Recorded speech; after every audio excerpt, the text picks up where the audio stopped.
돈의 숫자가 중요한 게 아니다. 본질은 그 돈으로 살 수 있는 물건의 양. 다시 말해 화폐가 갖고 있는 구매력이 되게 중요하다. 돈이 많다고 여러분 부자가 되는 게 아닙니다. 그렇기 때문에 사야 한다.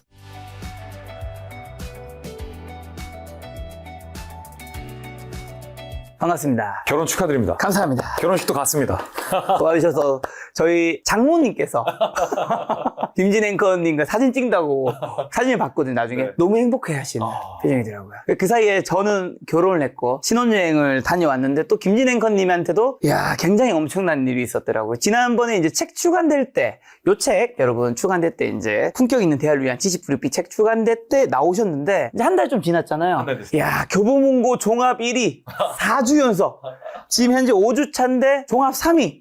이거 온라인 뭐 일간 주 이런 거 아니고 오프라인 여러분 서점 가면 이제 종합에 있는 그 순위는 오프라인과 온라인이 다 합쳐지. 이게 가장 어려운. 왜냐면 여러분 제가 책을 13권 14권 냈잖아요. 저도 종합 1위는 하루조차 해본 적이 없습니다. 김 작가 TV 덕분입니다. 제가 한 4위 했나?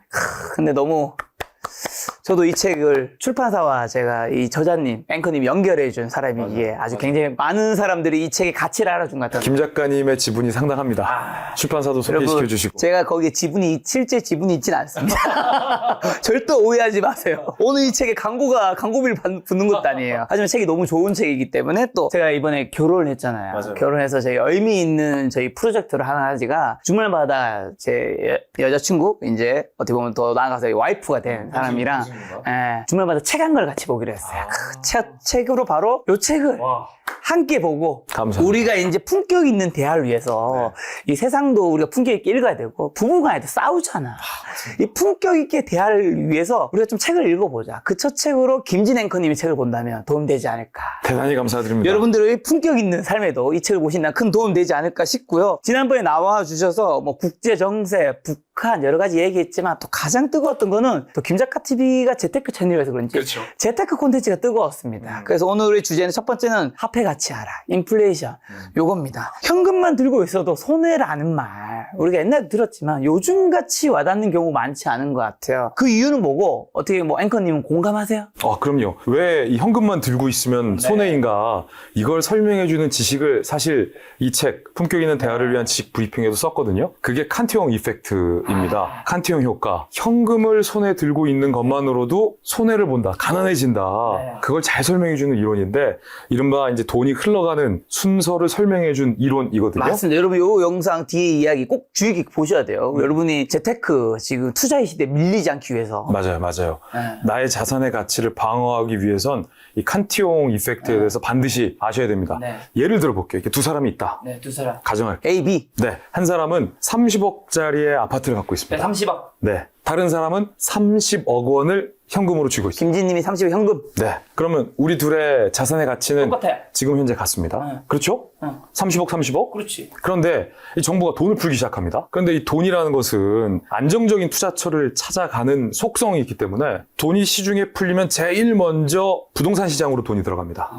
그러면 김 작가님이 가지고 계신 30억짜리의 아파트로 이 돈이 몰려 들어가게 되죠. 사람들은 돈을 더 많이 쥐고 있으니까 서로 더 많은 돈을 들고 그 아파트를 사려 하기 때문이죠. 그렇게 될 때 김 작가님의 30억 아파트의 가치는 계속 올라가겠죠. 40억, 50억, 30억 그대로. 그렇죠. 그런데 돈에는 흘러가는 순서가 있다는 게 칸티용 이펙트잖아요. 부동산 시장에 들어가서 자산의 가치를 올린 뒤에 그 돈은 다시 시중으로 흘러서 그 다음으로 세상에 이제 모든 물가를 차례차례 올리기 시작합니다. 그리고 제일 마지막에 저 같은 월급을 받는 월급 근로자에게 풀린 돈의 일정 정도가 유입이 되게 되죠. 그러면 사람들은 여기서 좀 착각을 하는 게 나한테도 이제 현금이 생겼으니까 나도 이제 좀 부자가 됐나 싶었는데 그 돈을 들고 나와서 보면 세상 모든 값이 올라 있고 내가 갖고 있는 현금의 가치보다 김 작가님이 갖고 있던 자산의 가치가 훨씬 더 커지죠. 나의 현금의 가치는 떨어지고 부동산의 가치는 올라가니까. 그래서 우리가 내 월급도 올랐는데 내 월급 빼고는 다 오른 것 같다라고 생각하는 게. 그렇죠. 처음엔 우리 둘 다 30억이었어요.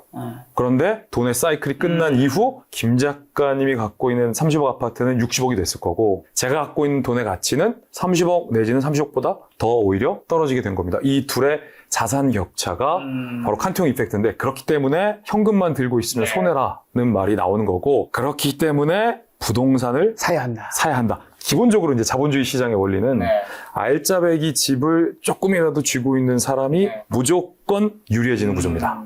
근데 캉트 형 얘기를 하면서 부동산으로 자금이 간다 얘기했는데 그게 그냥 예시로 부동산 얘기하신 건지 이게 주식으로 갈 수도 있고 코인으로 갈 수도 맞습니다. 있고 뭐 달러로 갈 수도 있고 채권으로 갈 수도 있잖아요. 네. 가장 먼저 가는 게 부동산인 거예요? 아니면 그냥 어쨌든 재테크 쪽으로 간다는 의미로 얘기하신 거예요? 재테크 쪽으로 간다는 의미로 얘기한 거예요. 주식으로도 지금 많이 흘러가고 코인으로도 흘러가기도 하고 뭐 금으로 흘러가기도 하는데 한국의 이 투자의 특징을 보면 한 40년, 50년의 관점을 놓고 봤을 때 가장 많은 돈이 드라마틱하게 흘러가면서 그 자산이 안정성을 보유하고 있는 것은 부동산 자산이다라고 말씀드리는 거죠. 말만 들어도 김진 앵커님이 부동산을 얼마나 좋아하는지 알 수 있습니다. 만약에 주식을 좋아하시는 분은 주식으로 간다. 비트코인 좋아하시면 비트코인으로 간다. 이런 얘기를 했겠죠. 여기서 연결되는 질문 더 할게요. 밀턴 프리드먼의 인플레이션은 언제나 화폐적 현상이라는 말 이 책에서 이제 인용하셨던데 정부가 돈을 어쨌든 풀잖아요. 경제가 힘들어지거나 할 때마다 뭐 추경 같은 것들 여러 가지 목적으로 섬이 더 힘들어진 구조를 보고 돈을 풀면 왜 우리는 부자가 못 되는 거죠? 어쨌든 돈을 풀면 우리도 뭐 20만이든 25만이든 30만이든 뭐 받고 뭐 하잖아요. 네. 그 제가 좋아하는 경제학자가 밀턴 프리드먼인데 김 작가님에서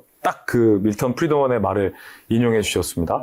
더 정확한 표현은 이거예요. 인플레이션은 언제나 그리고 어디서든 화폐의 문제다. 돈의 양이 시중에 나와 있는 상품의 양보다 더 빨리 늘어나면 쉽게 말해서 돈값이 뚝뚝뚝뚝뚝 떨어진다는 뜻입니다. 저는 이 책에서 그걸 화폐의 착각이라고 썼습니다. 사람들은 흔히 착각합니다. 현금이 좀 많아지면 내가 좀 부자가 된 것 같다라는 느낌이 사실은 들잖아요. 그런데 실제로 중요한 건 내가 얼마를 쥐고 있냐는 돈의 숫자가 중요한 게 아니다. 극단적으로 말하면 돈의 숫자는 하나도 중요하지 않다. 본질은 그 돈으로 살 수 있는 물건의 양. 다시 말해 화폐가 갖고 있는 구매력이 되게 중요하다. 돈이 많다고 여러분 부자가 되는 게 아닙니다. 숫자가 중요하지 않다는 거죠. 우리가 잘 아는 이 베네수엘라의 사례는 매우 유명한데 재밌는 얘기를 좀 드릴게요. 2017년에 베네수엘라의 그 한 해 물가 상승률이 몇 %였을까요? 그냥 추측을 해보신다면. 30%? 30% 진짜 높은 건데. 2017년 놀라지 마십시오. 베네수엘라의 연간 물가 상승률이 137만 %였습니다. 147%가 아니라 137만 %. 7만 %. 137만 %.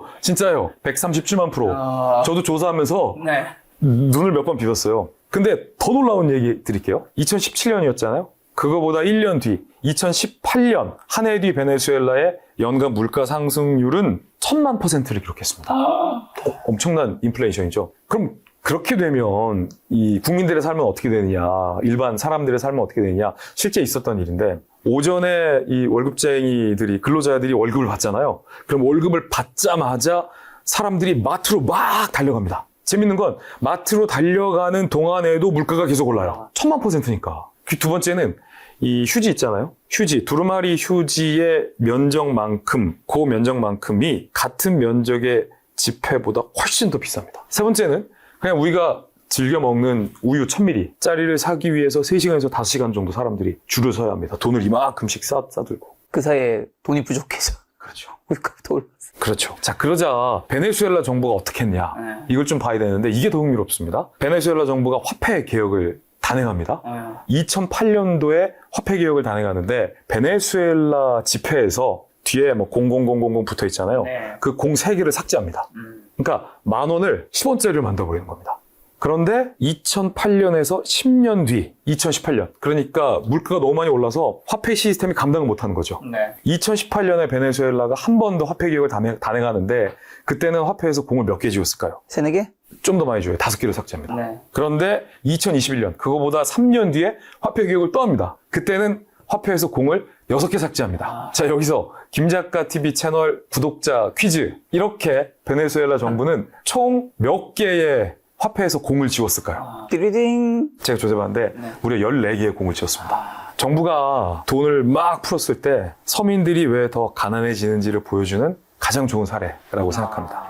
자, 그러면 정부가 인플레이션을 통해 실질 부채를 줄이고 세수를 확보하는 과정은 일종의 보이지 않는 세금으로 보일 수 있는 건가요? 그리고 왜 자산이 없는 사람에게 더 잔인한 세금이 되는 걸까요? 많은 사람들이 좀 오해하는 지점이 있습니다. 아까 베네수엘라 사례는 너무 극단적인 사례 아니냐. 그렇죠. 일반적이지 않잖아. 그렇죠. 요즘 누가 어느 정부가 이렇게 돈을 찍어내냐. 근데 과연 그럴까요? 미국도 그랬고 일본도 그랬고 코로나 시절에 한국도 그랬습니다. 특히 코로나 이후 전 세계 주요 국가들은 이 급격하게 통화량을 늘렸는데 미국 같은 경우는 M2 통화량을 단기간에 40%나 급증했습니다. 코로나 시기 때 한국도 확장 통화 정책을 썼죠. 정도의 차이가 있을 뿐 지금도 돈을 풀고 돈을 찍어내고 있다. 사람들은 처음에 이 돈을 풀자 좋아했습니다. 당장 내 주머니에 돈이 들어오니까. 그리고 야, 내가 좀 갖고 있었던 코인도 오르고 이 주식도 오르고 부동산도 오른다. 그러다가 곧장 사람들이 깨달은 게 있습니다. 뭐냐면 돈이 풀리면 내가 부자가 되는 게 아니라 기존에 부동산 자산을 가지고 있었던 사람, 기존에 금융 자산을 갖고 있었던 부자들만 더 부유해지는구나. 더 자산을 가진 사람이 더 부유해진다는 거죠. 예, 부자가 더 부유해진다라는 걸 사람들이 깨달은 거죠. 그래서 제가 제 책에도 써놓은 내용인데 인플레이션이 무서운 이유는 물가를 엄청나게 상승시킨다 뿐만 아니라 인플레이션이 무서운 본질은 자산 격차를 확대시킨다는 겁니다. 자산을 가진 사람과 안 가진 사람. 그게 본질입니다. 앞서 김 작가님께서 인플레이션을 보이지 않는 세금이다 라는 굉장히 철학적인 말씀을 해주셨는데 사실은 그게 팩트예요. 맞습니다. 왜냐하면 이 물가 상승 때문에 결국은 그 압력에 밀려서 우리가 받고 있는 월급도 조금은 이제 인상이 됩니다. 그런데 우리가 증대된 소득 구간에 맞춰서 정부에 내야 할 세금도 늘어나게 되는 거죠. 사실 정부 입장에서는 인플레이션으로 서민들이 고통받는다고 해도 손해볼 게 하나도 없어요. 정부 입장에서 오히려 땡큐입니다. 왜냐하면 인플레이션일수록 정부가 기존에 지고 있는 이 부채의 부담이 뚝뚝뚝 떨어집니다. 왜냐? 화폐 가치가 떨어졌으니까. 대신 국민들의 소득은 늘기 때문에 세수가 더 많이 거칩니다. 그러니까 정부 입장에서는 인플레이션을 두려워할 이유가 하나도 없는 겁니다. 자, 그렇게 되면 국민은 투표로 동의한 적도 없고 고지서를 받지도 않았지만 내 지갑에서 보이지 않는 세금을 정부로 계속해서 뺏기는 결과가 나는 거죠. 자, 그런데 인플레이션이 무서운 이유는 자산이 있는 사람과 자산이 없는 사람에게는 엄청난 자산 격차를 초과한 데다 거기다가 방금 설명한 보이지 않는 세금으로 이 세금 부담까지 가중되기 때문에 인플레이션은 잔인한 세금이다. 자, 그런데 이렇게 정부에서 돈을 많이 찍어도 당장 위기가 바로 안 보이는 부분이 있잖아요. 그럼 그 이유는 뭐고 화폐 가치 하락 결국 일반 서민분들은 언제 체감하게 되는 거죠? 결국? 지금 많은 국민들이 화폐 가치 하락을 체감하고 있을 겁니다. 화폐 가치 하락을 체감하는 그 정점이 언제냐면 인플레이션과 고환율 국면이 겹칠 때입니다. 지금인데요? 지금이죠. 지금 환율이 1,500원 선을 넘은 지가 엄청 오래됐습니다. 오늘 1,500 한 30원대 되더라고요. 네, 한 몇 주간 계속 1,500원대의 고환율 구간이 유지되고 있는데 1997년 IMF 이후로 이렇게 높은 고환율이 장기간 지속됐던 건 이번이 처음입니다. 고환율과 인플레이션이 지금 겹치고 있는 그런 구간이에요. 대한민국은 에너지와 원자재와 세상 모든 것을 수입하는 수입 의존 국가입니다. 기름도 수입하고 가스도 수입하고 곡물도 수입하고 반도체의 원재료도 수입하고 자동차 부품의 원재료도 수입하고 전기의 원료도 수입하고 굉장히 많은 것을 수입하게 됩니다. 그래서 이 고환율 국면에서 환율이 올라가면 이 모든 것이 비싸집니다. 밀가루도 올라가고 외식 물가도 올라가고 기름값도 올라가고 전기료도 올라가고 하다못해 식품 가격도 올라가고 기업의 생산 단가도 올라가게 됩니다. 여기에다가 정부가 돈까지 풀고 있으면 인플레이션은 2중 3중으로 겹치는 겁니다. 이런 겹겹의 인플레이션 국면에서는 사람들이 돈을 쓰기가 어렵습니다. 당장 소비가 위축되고 경기가 침체될 수밖에 없죠. 최근에 나온 뉴스 중에 제가 굉장히 충격받았던 게 뭐냐면 폐업한 골목가게 사장님들의 수, 폐업한 자영업자의 수가 대한민국 사상 처음으로 100만 명을 돌파했어요. 어쩐지 저희 동네에 있는 작은 가게, 저희 동네에 있는 그 반찬 가게, 그다음에 동네 브랜드 없는 치킨 가게, 이런 가게들이 엄청나게 많이 문 닫고 있는 거예요. 알고 봤더니 100만 명이 넘었다는 겁니다. 제가 김 작가님이랑도 너무 친하고 셰프님 중에서 이연복 셰프님이랑 굉장히 친합니다. 얼마 전에 종합 1위하고 한 다음에 회식한 것 같은데. 이렇게 내부 정보를 어떻게 이렇게 다 압니까? 왜냐하면 그 출판사 대표 인스타를 봤는데 그 갔더라고. 난 안 불렀더라고. 따로 보셔야죠, 형수님이랑. 신혼여행 중이었잖아요. 형 신혼여행 중이었잖아요. 그래서 출판사 이제 고생하신 그 편집자분들, 선생님들 모시고. 품격 있는 분입니다. 대갚을 줄 아는. 그럼요. 이연복 그 셰프님의 레스토랑 목란에 갔어요. 거기는 되게 예약이 잘 되잖아요. 우리 사모님이랑 제가 모실게요. 꼭 모실게요. 감사합니다. 근데 이연복 셰프님이랑 같이 식사하면서 한 2시간 정도 얘기를 나눴는데 그렇게 잘 되는 유명한 중식당 이연복 셰프님이 나도 이렇게 어려우면 그냥 골목에서 가게 하시는 많은 사장님들은 버틸 수가 없다. 나도 이 가게를 계속 운영할지 문 닫을지 고민 중이다. 어렵대요? 어렵대요. 그런 충격적인 말을 들었어요. 당장 어렵다보다 옛날보다 뭔가 좀 상대적 어렵다는 의미신 것 같긴 한데. 엄청 어렵다는 거예요. 일단은 뭐 물가도 굉장히 올랐고 가격의 인상폭에는 압력, 프레스가 있고 그렇죠. 소비자한테 전가를 다 할 수 없으니. 다 할 수 없죠. 그리고 거기가 이 네임드에 비해서 가격이 굉장히 그렇게 비싸지 않잖아요. 합리적이거든요. 거기에다가 최저임금 올랐죠. 뭐 모든 게 다 어려운 거예요. 경기는 좋지 않죠. 다른 가게 사장님들 어렵겠다라는 말을 네. 들으면서 굉장히 제가 충격받았는데 네. 이게 더 무서운 건 네. 여기서 끝이 아니라는 겁니다. 물가를 올린다. 이게 끝이 아니라 신뢰 문제와도 연결됩니다. 이렇게 한국의 고환율 국면이 계속되고 원화의 가치가 뚝뚝뚝뚝뚝뚝 떨어지면 대한민국에 투자하는 외국인들 입장에서는 야, 한국 시장에 이거 뭔 일 생긴 거 아니야? 라고 의심을 갖게 된다는 거죠. 외국인이 그래서 그런지 25일 연속 매도했다가 지금 뭐 3일 정도 다시 샀다가 다시 뭐 하루 이틀 매도하고 있죠. 바로 그 점입니다. 한국 시장에 대한 신뢰가 무너지기 시작하면 투자도 심리잖아요. 외국인 자금이 빠져나가고 그러면 환율은 더 올라가고 시장은 더 불안해지는 그런 악순환이 시작될 수도 있다는 거죠. 그래서 사실 1997년 IMF 외환 위기가 외환 보유고가 부족해서 시작됐다라는 측면도 있지만 단순하게 보면 더 본질적인 건 사람들이 외국인들이 한국 경제를 더 이상 신뢰하지 않는다. 그 신뢰의 붕괴에서부터 시작됐다라는 진단도 굉장히 많습니다. 그럼 여기서 한 가지 좀 궁금한 게 소비 위축, 경기 침체 얘기하는데 이게 동네 같은 경우는 그런 경우도 말씀하신 자영업자 문 닫는 경우들이 많은데 백화점 가면 진짜 백화점 난리 났고 명품관 난리 났고 심지어 백화점 주가도 난리 났어요. 이게 백화점 쪽은 경기를 안 타는 거예요? 뭐 양극한 건가요? 양극화죠. 경기가 어려울 때 나타나는 특징 중에 하나가 소비의 양극화입니다. 전체적인 소비 파이는 엄청나게 위축됩니다. 이럴 때 피해를 보는 건 골목 상권들이 제일 피해를 봅니다. 작은 소비, 단위가 작은 저렴한 소비는 사람들이 극도로 위축시킵니다. 대신 집을 살 수 없고 차를 살 수 없으니까 백화점에서 아껴서 내가 정말 사고 싶은 거 하나 하는 이 명품에 대한 혹은 준명품에 대한 소비는 역설적으로 늘어나게 되는 거죠. 이 양극화가 그런데 오래가지 않는다. 지금은 양극화 국면이지만 이 국면이 지나고 이 고환율 문제, 인플레이션 문제가 장기화된다면 백화점들도 굉장히 어려워질 겁니다.